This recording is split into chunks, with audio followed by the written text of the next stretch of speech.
ও নতুন দি, পাশের বাড়ি কাকিমাকে বাড়িটা দিতে যাচ্ছ নাকি? কি রান্না করলে? কিছু তো ভালো মন্দ তোমাকেও রান্না করতে হবে। ও কিছু দাও নি? চলো চলো, বাটিটা ঘরে নিয়ে চলো, আমি বলে দিচ্ছি সেই রান্নাটা করবে। জানো আজকে আমি 121 টাকা খরচ করে পটল চিংড়ি বানিয়েছিলাম খুব সুন্দর করে। নাও, তুমিও বানিয়ে নাও।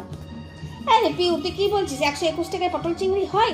হ্যাঁ অবশ্যই হয়। তুমি জানো না, আমরা হচ্ছি মেয়ের জাত, আর আমাদের কাছে ঝগড়াঝাটি করে বাজারে শেষে গিয়ে ভালো জিনিসটা কেমন করে আনতে হয় সেটা আমরা ভালোই জানি। আর বিশ্বাস করো, সংসারে থেকে সারাদিন পরে এই লড়াই ঝগড়া করে বাজার করতে বেশ ভালোই লাগে। সংসারেও তো একটু আনন্দ করতে হবে আমাদেরকে, সারাদিনে কি কাজই করব। চলো ঝট করে তোমাকে বলে দিই রান্নাটা কীভাবে করেছি না। বেশি চিন্তা বা টেনশনের কাজ নয়, একদম সহজ চটপট চটজলদি করে রান্নাটা করি। পটল আলু কেটে ভেজে নিয়েছিলাম, 4টে পেঁয়াজ কুচি করে এর সাথেই ভেজে নিলাম।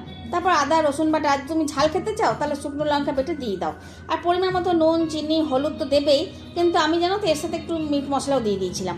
তারপর সব শেষে চিংড়ি মাছগুলিকে দিয়ে মশলা বেশ ভালো করে নেড়ে চেড়ে জল ঢেলে ফুটতে দিয়েছিলাম। চিংড়ি মাছ আলু পটল সব সেদ্ধ হয়ে গেলে একদম শুকনো শুকনো করে নামিয়ে নিলাম। এবার তোমার যাকে ইচ্ছা তাকে তুমি দাও, আরও 2-4 ঘর যদি বেশি দিতে ইচ্ছে করে সেটাও দিতে পারো। আর ভাতে খাওয়ার পর যদি বেঁচে যায় তাহলে ফ্রিজে তুলে রাখো। আর যদি সব কিছু মিলিয়ে ভালো লাগে আমার এই তোমার পরিকল্পনা, তাহলে লাইক শেয়ার কমেন্ট সাবস্ক্রাইব সব আমাকে দাও। ধন্যবাদ।